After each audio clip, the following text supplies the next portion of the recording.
6.25 전쟁 정전협정 70년, 남북 간 왕래가 자유롭지 못한 와중에도 한국으로 온 북한 이탈 주민들이 있습니다. 그중에서도 홀로 남한 땅을 밟은 청소년들과 가족을 꾸리고 있는 특별한 아버지의 이야기를 들어봅니다. 강원도 삼척 시내에는 예수상으로 유명한 성내동 성당이 있습니다.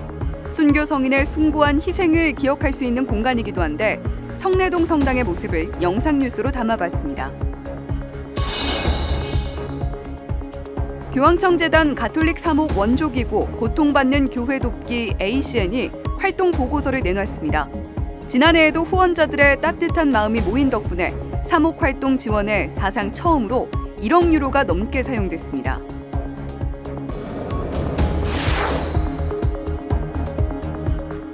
시청자 여러분 안녕하십니까? 6월 23일 금요일 CPBC 뉴스입니다. 한반도의 전쟁이 멈춘 지 70년, 그 사이 국경을 넘어 한국을 찾은 북한 이탈 주민들도 주변에 많이 있습니다. 그 가운데는 혈혈단신으로 우리 땅을 밟은 청소년들도 있는데요. 오늘은 이들의 엄마이자 아빠가 되어주고 있는 한 신앙인을 만나봅니다. 김태훈 대표에게 북한 이탈 청소년들과 이룬 가족 이야기, 그리고 그들의 걱정도 들어봤습니다. 김형준 기자입니다. 학교를 마친 아이들이 속속 돌아오고 어느새 집은 아이들로 북적입니다. 북한 이탈 청소년들의 보금자리인 그룹홈 가족의 모습입니다. 그룹홈엔 북에서 한국으로 넘어온 9명의 아이들이 함께 살아가고 있습니다. 이곳에서 삼촌으로 통하며 아이들의 버팀목이 되어주고 있는 김태훈 대표. 아이들에게 잔소리도 던져봅니다.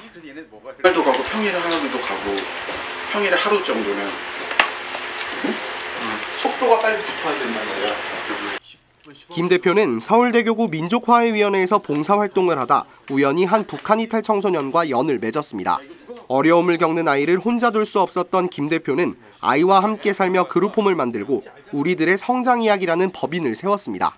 그 사이 초등학교 4학년이었던 꼬마가 30살 청년이 됐고 가족은 점점 늘었습니다.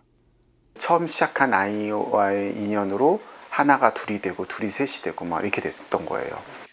김 대표는 집에서 삼촌으로 불리지만 아이들에게 삼촌의 의미는 더 큽니다. 삼촌이라고 부르고 있지만 저에게는 엄마 아빠의 역할을 다해주시는 부모님이죠.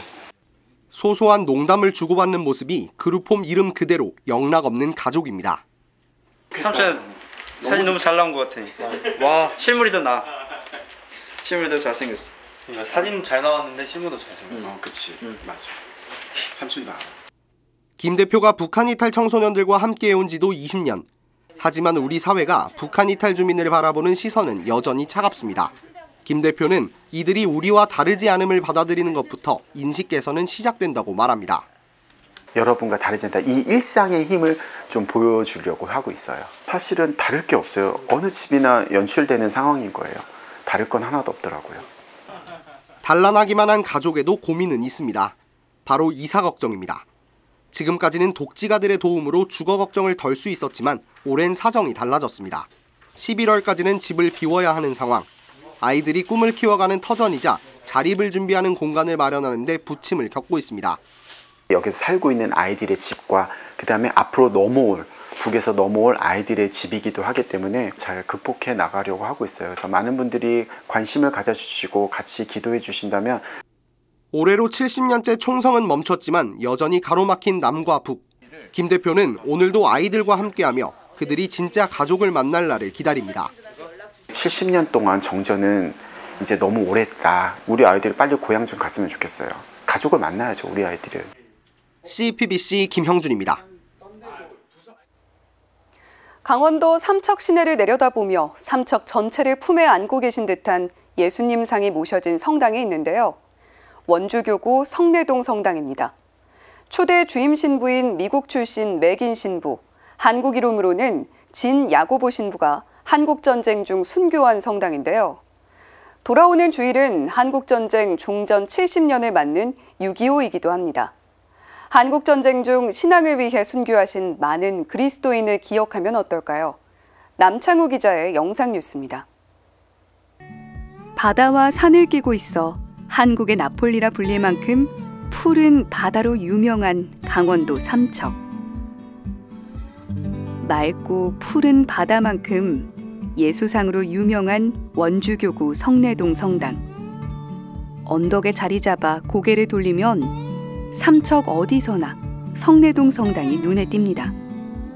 1949년 로마네스크 양식으로 건립된 원주교구 성내동 성당은 근대 문화유산 제141호로 등록된 곳이기도 합니다.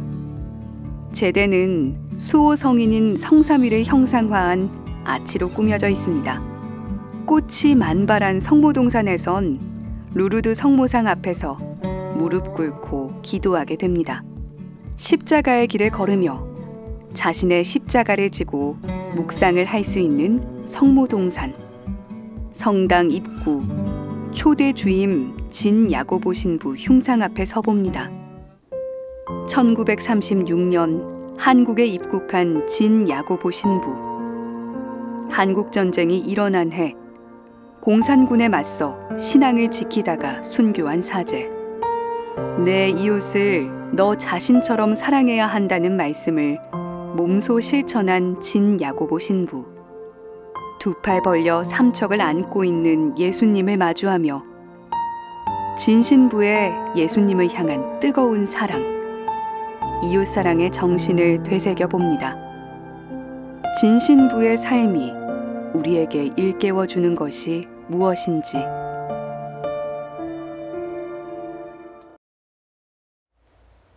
고통받는 교회를 위한 전 세계의 따뜻한 손길이 지난해에도 이어졌습니다.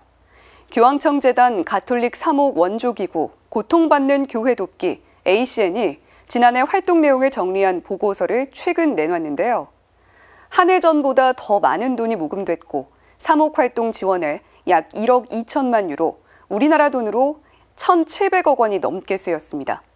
ACN이 사목 활동 지원에 1억 유로가 넘게 사용한 것은 이번이 처음입니다. 장현민 기자가 보도합니다. 지난해 전 세계에서 ACN에 후원금을 보낸 신자는 약 36만여 명. 이들이 ACN에 보낸 후원금은 약 1억 4,600만 유로, 우리 돈으로 2천억 원이 훌쩍 넘습니다. 한 해 전과 비교해 약 180억 원이 더 모인 금액입니다. 코로나19 팬데믹이 여전했던 지난해 상황을 고려하면 고통받는 교회를 돕고자 하는 신자들의 관심과 열망이 얼마나 뜨거웠는지 알 수 있습니다. 열띤 후원에 힘입어 ACN도 지난해 더욱 활발한 지원 활동을 펼쳤습니다. 지난해 ACN은 그 전년도 예비비 2월 금액을 더해 1억 4,870만 유로, 우리 돈으로 약 2,100억 원을 사용했습니다. 이 가운데 80% 이상이 사목활동 연계 지원, 즉 각 지역교회의 사목활동 활성화를 지원하는 데 사용됐습니다. 액수로는 약 1억 2천만 유로, 우리 돈으로 1,700억 원이 넘는 금액이 사목활동 지원에 쓰인 겁니다. ACN 창립 이후 사목활동 지원에 1억 유로가 넘게 사용된 것은 이번이 처음입니다. ACN은 이를 통해 4만 명이 넘는 사제와 2만 1,000명에 이르는 수도자, 14,000여 명의 신학생들이 도움을 받았다고 전했습니다. 지난해 프로젝트가 시행된 지역이 속한 가톨릭교회 교구는 전체 교구의 3분의 1이 넘습니다. 특히 지역교회 가운데에선 전쟁 중인 우크라이나에 대한 지원이 가장 많았습니다. 지난해 ACN은 우크라이나 지원을 위해 535건의 프로젝트를 진행하면서 전체 사목활동 지원금의 10분의 1에 달하는 성금을 사용했습니다. 대륙별로는 아프리카가 가장 많았고 중동과 동유럽이 그 뒤를 이었습니다. 지원 분야별로는 성당 등을 짓는 건설 프로젝트가 가장 많았습니다. 아프리카, 라틴 아메리카 등에선 선교사들의 발이 되어주는 운송수단 지원 사업이 활발히 진행됐습니다. 토마스 하이네겔던 ACN 수석대표는 후원자들에게 보낸 편지에서 고통받는 교회를 돕는 데 앞장서준 후원자들에게 감사 인사를 전했습니다. 하이네겔던 대표는 또 앞으로도 우리의 도움이 필요한 곳이 많을 것이라면서도 후원자들의 도움이 있기에 우리는 자신 있게 미래를 맞을 수 있다고 강조했습니다. CPBC 장현민입니다. 한국가톨릭문화연구원에서 프란치스코 교황의 올해 홍보주일 교황 담화문의 적용과 실천을 주제로 세미나를 열었습니다. 교황 담화문의 핵심인 마음으로 말하기와 시노달리타스는 어떻게 연결되는지, 그리고 디지털 이웃을 어떻게 맞이하고 친교를 이어나갈 것인가를 모색한 자리였는데요. 디지털 시대에 만연한 혐오와 증오에 그리스도인들은 어떻게 사랑과 포용을 말할 것인지 논의했습니다. 김현정 기자가 취재했습니다. 매년 주님 승천 대축일이자 홍보주일에는 프란치스코 교황이 홍보주일 담화를 발표합니다. 올해 담화 주제는 마음으로 말하기, 특별히 사랑으로 진리를 말해야 합니다라는 성 바오로가 에페소인들에게 보낸 편지 4장 15절의 말씀을 인용했습니다. 교황 담화문의 핵심은 가서 보고 경청하고 진심으로 소통하라는 것. 마음으로 말을 하기라는 이런 주제를 가지고 담화문을 발표하셨습니다. 다시 말하자면 우리가 대인관계에 있어서 또는 이 사회 안에서 모든 커뮤니케이션이 제대로 되기 위해서는 우리 마음의 안에서의 커뮤니케이션, 내적인 커뮤니케이션 또는 자아 커뮤니케이션이 제대로 정립이 돼야 된다는 한가연이 주최한 이번 세미나는 이를 어떻게 실천해야 하는지를 다뤘습니다. 구체적으로 마음으로 말하기와 시노달리타스, 소셜미디어의 세계에서 마음으로 소통하기, 혐오와 증오에 맞서 말하기, 3가지 주제로 발제와 토론이 이루어졌는데요. 마음으로 말하기와 시노달리타스를 주제로 발제를 맡은 한창현 신부는 올해 교황의 홍보 담화문에는 힘들더라도 소외된 이웃에게 다가가고 듣고 마음으로 말하라는 시노달리타스의 지향점이 녹아 있다고 설명했습니다. 교황님께서 말씀하시는 만남과 대화는 만나봐라. 만나면 그 사람하고 내가 서로 생각이 다르다고 해서 몰랐던 점들이 보일 것이다. 만나서 얘기하고 저 사람이 왜 저렇게 했나라는 것들을 들어보면 너의 생각이 달라질 것이다. 그리고 생각이 달라지는데 이때 그 사람을 몰아붙이지 말고 좀 들어줘라.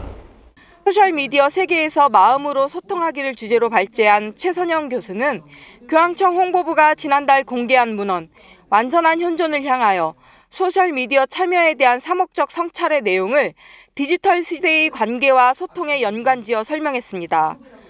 최 교수는 디지털 세계를 새로운 약속의 땅이라면서 그곳에서 만나는 디지털 이웃과 어떻게 친교를 잘 맺을 수 있을지를 설명했습니다. 디지털 이웃과 관계를 맺으려면요. 의도적인 노력이 필요하다는 거야. 고의적인 노력, 의도적인 노력. 그 의도적으로 경청하려고 하고 의도적으로 사용을 할 수 있고 그렇게 의도적으로 경청하면 환대할 수가 있습니다. 그러면서 디지털과 직접 만남을 슬기롭게 활용해 분열된 세상에서 새로운 공동체를 구축하는 데 함께하자고 강조했습니다.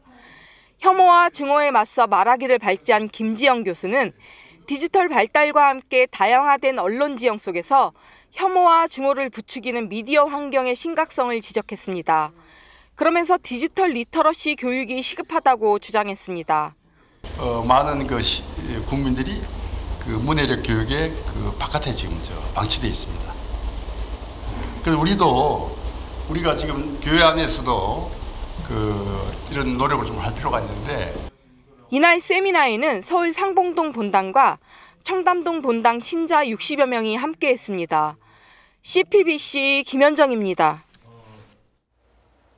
다가오는 주요 가톨릭 일정 전해드리는 간추린 가톨릭 소식 전해드리면서 오늘 뉴스를 마칩니다. 좋은 주말 보내시기 바랍니다. 시청해주신 여러분 고맙습니다. 어르신들을 위한 선종교육, 죽음 외다인 강의와 미사가 다음 주 화요일 오전 10시 진행됩니다. 장소는 서울 종로 3가 창덕궁 앞 노인복지위원회 성모 노인쉼터로 접수와 자세한 문의는 전화로 할 수 있습니다. 오는 토요일 오전 11시 수원교구 천지남 성지에서 제45회 한국천주교회 창립 기념 행사가 진행됩니다. 수원교구장 이용훈 주교 주례로 봉헌되는 경축미사에 참여한 신자 모두에게는 전대사의 특전이 주어집니다.